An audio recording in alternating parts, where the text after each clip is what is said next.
Happy birthday. Happy birthday GP-GPIB. Selamat ulang tahun yang ke-72 tahun. Masih kecil, bukan kecil tapi masih pemuda, tapi umurnya sudah 72 tahun. Melebihi hari ulang tahun PKLU. Ya kan? PKLU kalau dilihat dari usianya setua. Di atas STW, di atas setengah tua. Oktober nanti yang keberapa Bu Tuma Kakak? Berapa Jo? 12 ya? Iya betul. Nggak jadi dia dikasih sepeda. Udah dapat bocoran dari Joshua. 12. Kalau pemuda GP yang keberapa? 72. Lebih tepatnya tanggal berapa? Ulang tahun GP. Iya. Berapa Joshua? Oh, lagi ngitung tahunnya. Ya, 15 Juli, kalau sekarang 72 tinggal diambil aja ya, 2022 diambil 72 tahun. Ya.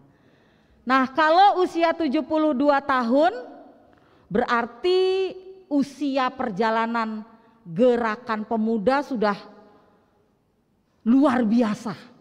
Fantastis. Ya. Yes. Nah, itu biasa yel-yel yang GP sampaikan pada saat ibadah GP hari Jumat ya. GP Sangkakala. Lain lagi nih. Ya. Fantastis ya, luar biasa. Yes.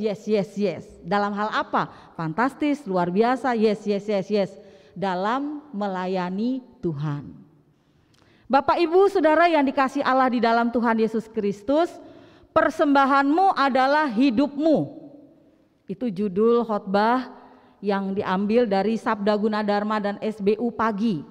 Dari hari ini Roma 12 ayat 1 sampai dengan ayat yang ke-8. Kita merayakannya sekaligus syukur 72 tahun GP-GPIB yang jatuh di hari Minggu ke-7 sesudah Pentakosta. Saudara-saudara, kepada jemaat Roma, Rasul Paulus menyampaikan bahwa Injil atau firman Tuhan yang dia beritakan itu memiliki kekuatan ya, yang bisa mengubah kehidupan seseorang. Dari perilakunya, dari sikapnya yang tidak berkenan kepada Tuhan menjadi sikap hidup atau menjadi perilaku yang berkenan kepada Tuhan. Sebagai seorang Kristen, hidup yang seperti itu berarti hidupnya diperbaharui di dalam ketaatan iman. Jadi siapa yang dapat memperbaharui hidup seseorang, hidup seorang Kristen, dari hidupnya yang lama, dari hidupnya yang tidak berkenan kepada Tuhan, menjadi hidup yang baru, menjadi hidup yang berkenan kepada Tuhan, tidak lain dan tidak bukan adalah Tuhan sendiri. Bahkan dengan perantaraan dengan kuasa Roh Kudus, ya, hidup di dalam ketaatan kepada Tuhan itu bukan sekedar memahami, bukan sekedar paham, bukan sekedar tahu saja, melainkan ada satu tindakan nyata. Ada satu sikap, ada satu respons yang dilakukan dengan sesama manusia. Jadi artinya ada sebuah relasi. Kalau relasi ke atas, vertikal kepada Tuhan, maka dalam hubungan ketaatan kepada Tuhan itu direalisasikan juga di dalam hubungan dengan sesama manusia, yaitu hubungan yang horizontal. Saudara-saudara yang dikasihi Allah dalam Tuhan Yesus Kristus, sebelum seseorang masuk pada satu tindakan yang nyata itu, maka seseorang atau dalam hal ini jemaat di Roma, dia perlu mendapat satu pengajaran. Dia perlu mendapat satu bimbingan, sehingga apa? Sehingga pola pikir mereka tidak hanya berpusat ke aku, ke diri sendiri, egonya, ya, ke egonya, pribadinya, ya, atau kepada golongan tertentu, kelompok tertentu, melainkan bagaimana dia bersikap atau hadir sebagai jemaat atau sebagai orang Kristen yang memang betul-betul memiliki sifat ataupun juga karakter seperti Kristus. Intinya meneladani Kristus itu sendiri. Nah, menurut Rasul Paulus, cara berpikir yang telah diperbaharui itu menolong jemaat Kristen di Roma untuk bertindak sesuai dengan kebenaran. Terlebih lagi hubungannya di dalam sesama manusia satu dengan yang lain. Dan ketika jemaat di Roma memahami Injil atau firman Tuhan itu dengan baik, maka perubahan seperti tadi, perubahan ajaib terjadi padaku ketika kasih Yesus masuk di hatiku. Jadi perubahan itu terjadi ketika Yesus melalui Roh Kudus masuk atau ada di dalam diri kita. Nah, bagaimana ketika Roh Kudus Tuhan atau Yesus itu masuk di dalam diri kita, maka outputnya adalah bagaimana salah satu atau salah duanya kita bisa hidup saling menghargai satu dengan yang lain. Kita bisa hidup dengan memberikan hidup kita, ya waktu kita untuk Tuhan. Bagaimana kita mau melayani Tuhan dengan kerendahan hati. Kita melihat teksnya 1-8, ayat 1 dan 2, saudara-saudara, saya mencatat di sini ada 4 ya. 1 dan 2, kesimpulannya ditujukan bukan hanya ketika orang percaya di dalam Kristus hanya sekedar hadir, bukan hanya sekedar ada di dalam gereja, bukan sekedar beribadah, bukan sekedar rutinitas. Mau ibadah, mau ke gereja, mau kebaktian. Juga bukan hanya sekedar memberi persembahan. Namun ayat 1 dan 2 dapat disimpulkan ya, seluruh hidup kita itu adalah ibadah. Itu ya. Seluruh hidup kita itu adalah perbuatan ibadah. Jadi kalau seluruh hidup kita perbuatan ibadah, itu ibadah dituntut seluruhnya yang baik, yang berkenan kepada Tuhan. Ya, supaya kamu mempersembahkan tubuhmu sebagai persembahan yang hidup, itu satu, yang kudus kedua, yang berkenan kepada Allah. Itu adalah ibadahmu yang sejati. Kemudian yang kedua, yaitu ayat yang ketiga. Tuhan memberi kasih karunia, rendah hati, dan saling menghargai. Ketika memahami kebenaran Injil itu dengan baik, maka otomatis selanjutnya yang diperlukan oleh kita yang punya hidup, yang punya diri ini adalah memiliki sikap hidup yang rendah hati. Saling melayani satu dengan yang lain. Di pihak lain ada kesadaran bahwa setiap dari kita itu memiliki karunia dari Tuhan. Dan itu sangat penting. Ya, karunia-karunia dari Tuhan yang berbeda-beda. Di mana orang satu dengan yang lain tidak sama karunia yang diberikan oleh Tuhan. Jadi Bapak Ibu Saudara yang dikasih Allah di dalam Tuhan Yesus Kristus, kalau firman Tuhan katakan demikian juga kita. Walaupun banyak adalah satu tubuh di dalam Kristus, tetapi kita masing-masing adalah anggota yang seorang terhadap yang lain. Kunci keberhasilannya di dalam persekutuan kita seperti itu. Bagaimana hidup rendah hati, bisa saling melayani dengan baik, saling menghargai satu dengan yang lain, memaksimalkan karunia-karunia dari Tuhan yang diberikan oleh Tuhan itu untuk pekerjaan Tuhan. Kemudian bagian yang ketiga ayat 4 dan 5. Setiap orang memiliki karunia yang berbeda, namun perbedaan itu bukan menjadi alasan bahwa kita berbeda. Karunia-karunia yang diberikan oleh Tuhan itu bertujuan untuk apa? Untuk melengkapi. Perbedaan-perbedaan karunia itu bukan untuk dipertentangkan, bukan untuk saling iri hati satu dengan yang lain. Perbedaan-perbedaan itu juga bukan untuk saling bersaing, bukan. Tapi perbedaan-perbedaan karunia yang Tuhan berikan itu, Bapak Ibu Saudara, kita pakai untuk saling membangun dan saling melengkapi di dalam tubuh Kristus. Jadi kalau kita tahu firman Tuhan mengatakan demikian juga kita, walaupun banyak, adalah satu tubuh di dalam Kristus, tetapi kita masing-masing adalah anggota yang seorang terhadap yang lain, saling melengkapi dan saling membangun. Kemudian catatan yang keempat, ayat 6 sampai dengan ayat yang ke-8.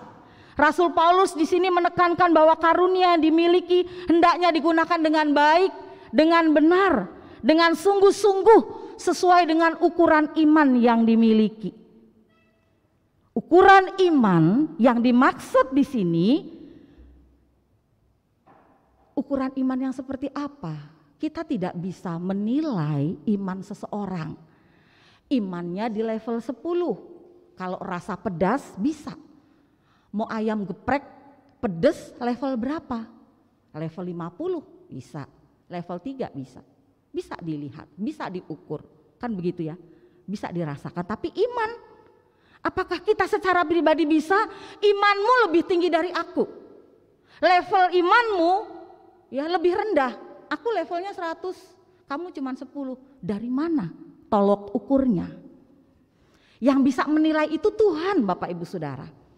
Oleh sebab itu kita tidak boleh menilai keimanan seseorang, kesalehan seseorang, kerohanian seseorang hanya dari sudut pandang kita, dari perspektif kita.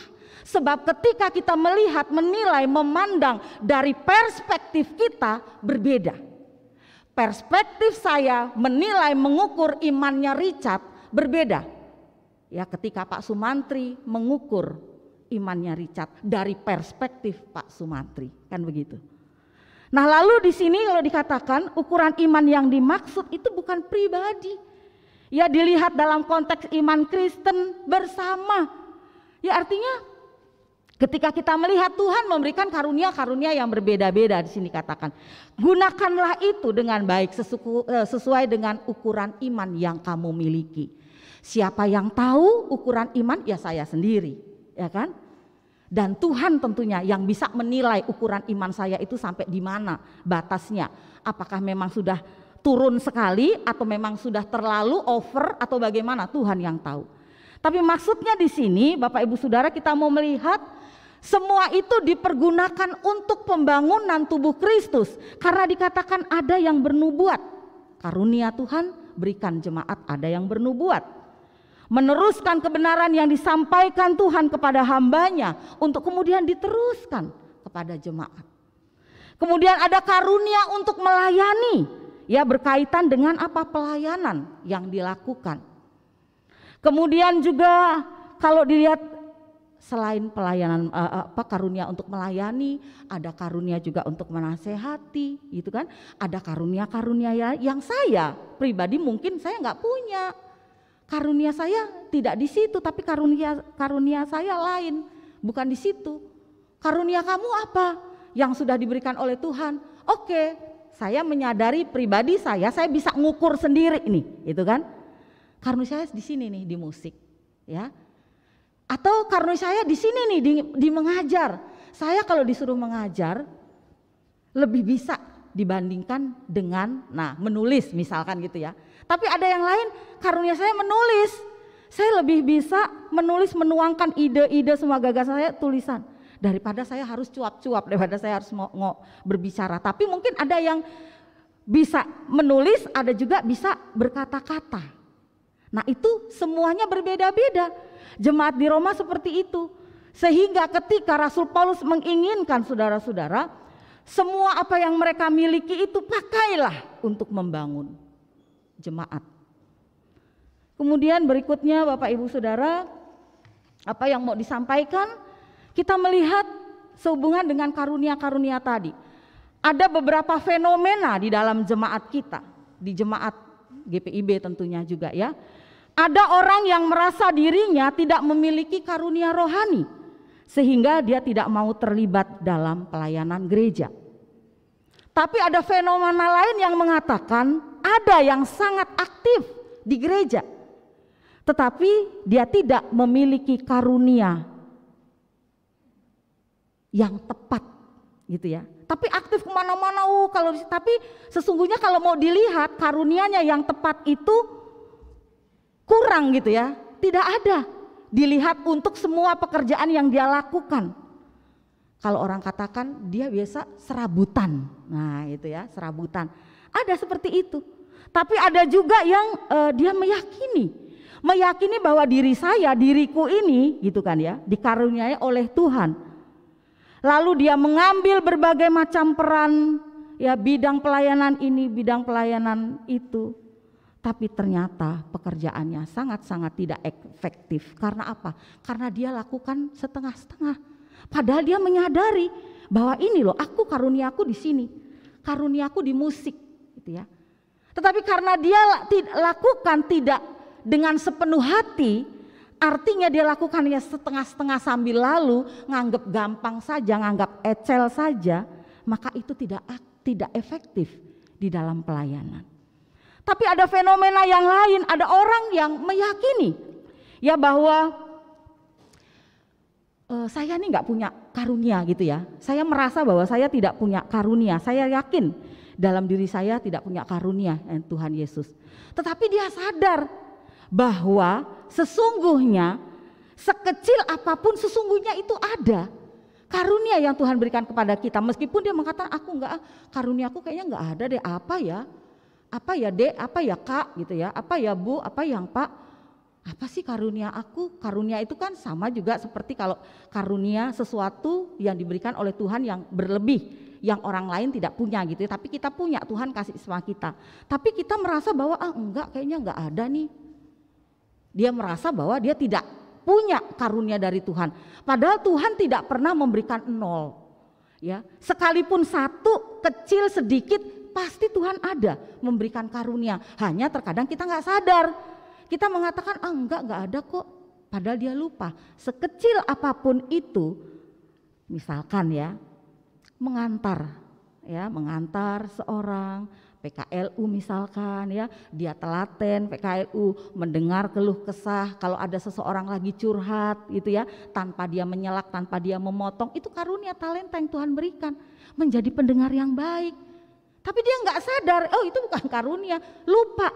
Semua orang atau orang-orang yang lain selain dirinya mungkin tidak bisa gitu ya. Kadang kita nggak sabaran, mau ngobrol apaan sih, curhat-curhat melulu kan gitu ya. Bosen, paling besok itu lagi itu, kita nggak sabaran. Lalu kita potong, kita alihkan pembicaraan. Padahal ada orang lain yang bisa di posisi seperti itu. Bapak Ibu Saudara yang dikasih Allah dalam Tuhan Yesus Kristus, kita gereja ya, jemaat misioner itu artinya sudah kita berkembang. Apalagi Sangkakala sini sudah didirikan, dilembagakan dari satu jemaat yang lain. Saat itu Shalom ya, dari Sangkakala anaknya ada satu lagi Siloam tuh ya. Mandiri dalam segala hal, termasuk dalam misi, pelayanan, itu semua sudah di-manage, sudah dikelola, organisasinya ada diaken, ada penatua, ada PHM, kemudian ada unit misioner, ada 6 unit misioner itu ada 6 pelkat, PAPT, GP, PKP, PKB, PKLU, kemudian juga ada komisi-komisi, kemudian nanti ada panitia-panitia dan seterusnya.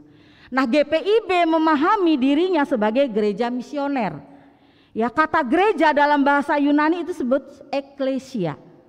Ya, artinya dia dipanggil keluar. Ek dan kaleo. Ek itu keluar, kaleo itu dipanggil. Jadi dipanggil keluar untuk apa? Untuk memberitakan pekerjaan Tuhan kepada semua orang.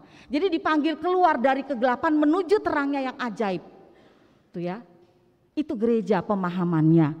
Jadi hakikat gereja disebut dalam istilah bangsa yang terpilih, imamat yang rajani, bangsa yang kudus, umat kepunyaan Allah sendiri. 1 Petrus 2 ayat 9 dan 10 itu hakikat gereja. Tapi kalau kita berbicara tentang gereja, jangan hanya gedungnya. Gedungnya bagus, megah, atau mungkin hanya dari papan, setengah tembok. Jangan dilihat dari fisik. Gereja juga jangan hanya dilihat dari institusi, lembaga, GPIB, GKI, HKBP, GBKP, GPM, Gemim, Gemindo, banyak. Jangan dilihat dari institusi, mereknya, denominasinya. Tetapi lihatlah orang-orang yang ada di dalamnya. Siapa? Bapak, Ibu, Saudara dan juga saya yang akan melaksanakan tugas panggilan itu. Oleh sebab itu, imamat am dan karunia roh untuk semua itu adalah menjadi milik kita. Bahkan di dalam perjanjian lama di Keluaran 19 ayat 6 mengatakan ya, kerajaan imam atau kumpulan ya, imam-imam kalau kita lihat Lewi ya melayani Tuhan di bait Allah dengan penuh sukacita, dengan ketulusan. Kemudian kalau kita lihat juga di dalam perjanjian baru di surat Petrus tadi yang saya katakan 1 Petrus 2 ayat 9 dan 10, hakikatnya gereja itu adalah terdiri dari berbagai macam orang, manusia, berbeda-beda. Latar belakang pikiran ya, suku, kemudian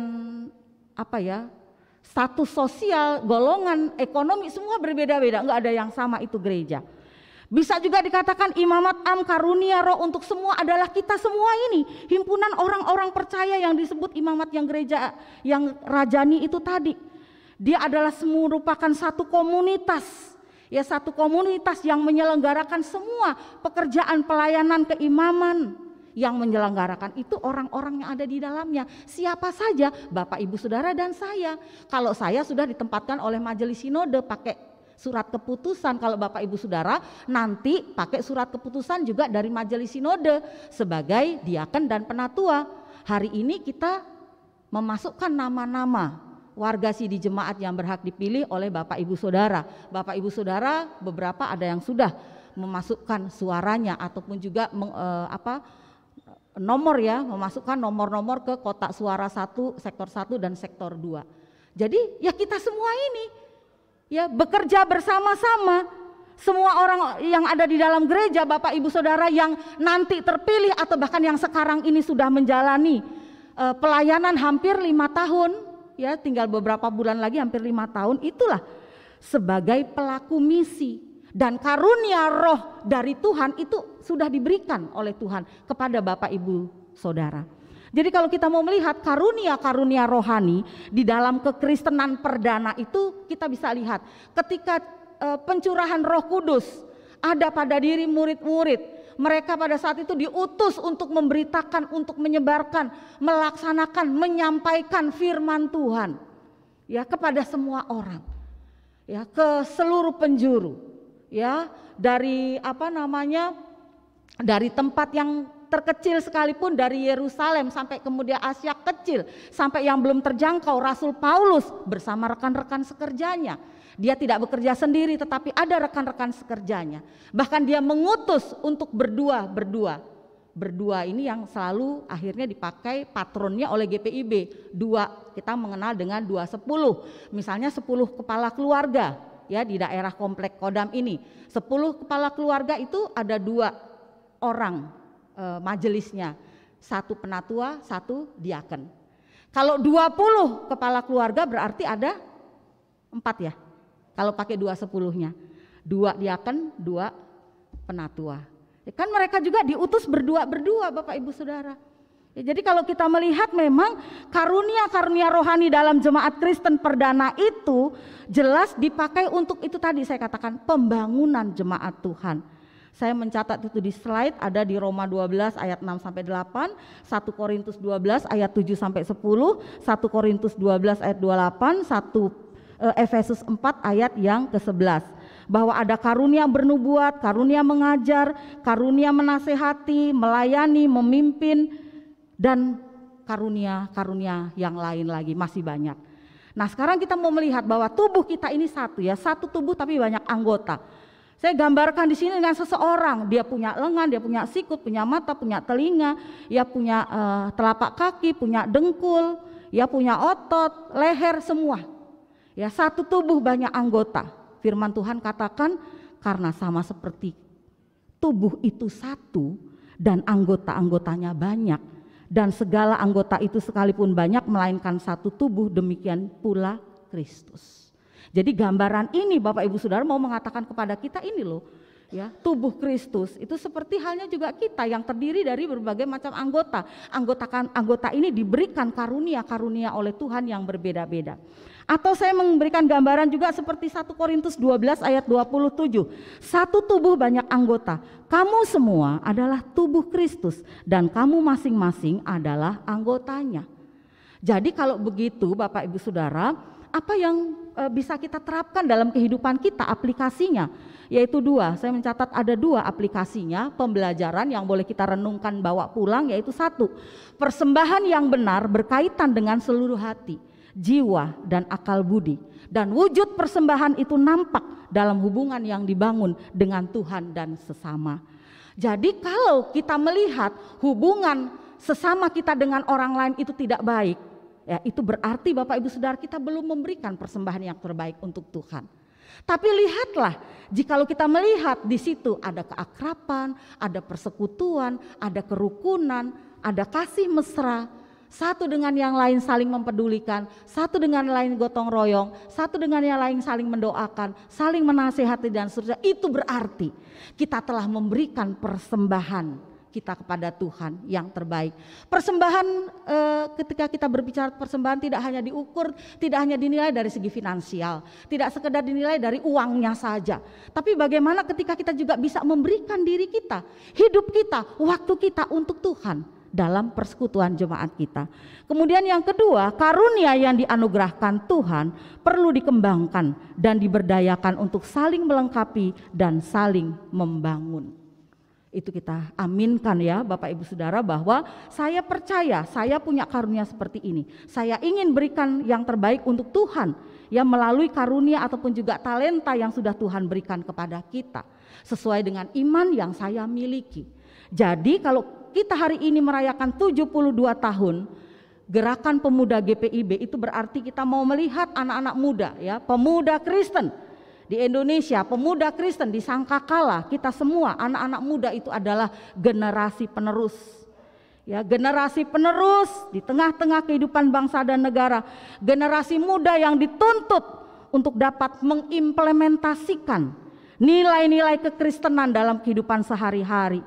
Ya, bagaimana anak-anak pemuda saat ini menyadari bahwa kita ini adalah tulang punggung, kalau dikatakan ya, tulang punggungnya siapa? Tulang punggungnya gereja, tulang punggungnya bangsa dan negara. Berarti kalau dia tulang punggung dia harus kuat ya. Kalau yang udah berbicara tentang tulang itu tulang bukan di Batak ya, tapi tulang kita ini punya struktur, punya susunan masing-masing ya. Tapi ketika kita berbicara tentang tulang, kita tahu itu mindset kita, pikiran kita, oh pasti kuat nih kan gitu ya. Nah kalau berbicara tentang pemuda adalah sebagai tulang punggung, dia harus kuat dalam hal apa? Mendasari semua aktivitas dan implementasi dalam kehidupan pemuda-pemudi masa kini, sesungguhnya yang harus kuat bukan hanya dari fisiknya dulu, tapi bagaimana harus kuat di dalam imannya dulu, kerohaniannya dulu, itu yang harus dibangun.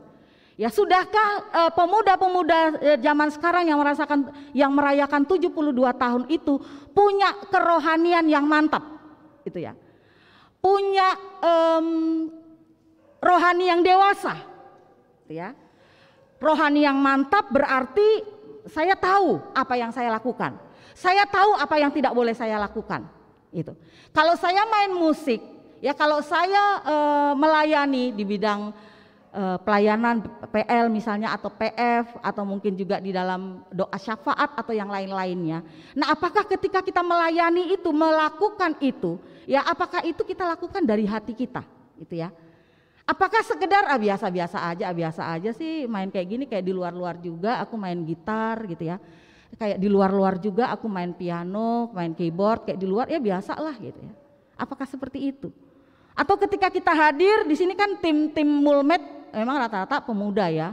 Nah, apakah sekedar udahlah untuk rutinitas gitu ya? Atau memang sungguh-sungguh kita mau melayani dari hati? Kalau kita mau melayani dari hati, Bapak Ibu Saudara, kita memang benar-benar memahami. Ya, kita benar-benar memahami, menghayati peranan kita. Ya, sehingga ketika perpaduan musik ya antara gitar, kemudian antara keyboard, antara apa sih yang digendang-gendang itu tadi yang Budi Pamungkas mainin? Ya.